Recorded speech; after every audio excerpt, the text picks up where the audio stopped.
Hello guys, welcome back to my channel, welcome to new blog. আশা করি তোমরা সবাই ভালো আছো, সুস্থ আছো, স্বাভাবিক আছো। আর দেখতেই পাচ্ছ একদম রেডি হয়ে ব্লগটাকে স্টার্ট করছি।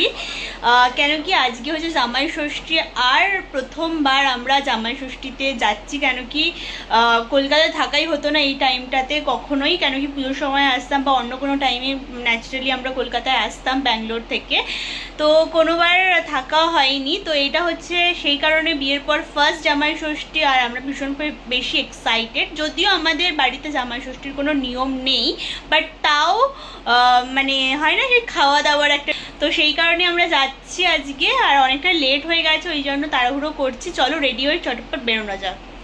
সো ফাইনালি আমরা বেরিয়ে পড়েছি, অনেকটা লেট হয়ে গেল বেরোতে, আর প্রচণ্ড রোদ বাইরে আর প্রচণ্ড গরম।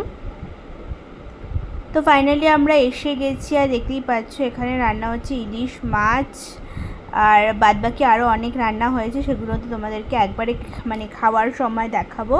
তো চলো দেখা যায়। ফাইনালি খেতে দিয়েছে সন্দীপকে, আর এখানে মেনুতে আছে কাতলা মাছের কালিয়া, মাটন, পাবদা মাছ, ইলিশ মাছ, মাছের মাথা দিয়ে ডাল, চাটনি, 5 রকমের ভাজা, ভাত, আর একটা ছিল ফলের প্লেট, আর মিষ্টির প্লেট, আর ছিল স্ন্যাক্সের প্লেট।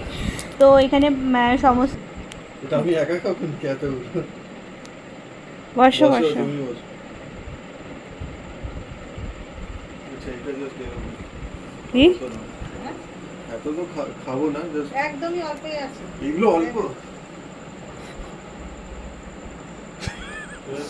না তুই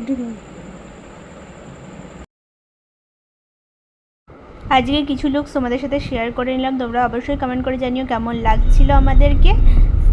অনেক খাওয়া দাওয়া কমপ্লিট করে পেট পুরো ভরে গেছে, এখন আমরা যাওয়ার জন্য বেরিয়ে পড়েছি। আর আজকের ব্লগটা কেমন লাগলো তোমরা অবশ্যই কমেন্ট করে জানিও। ভালো লাগে do like, comment, share and subscribe.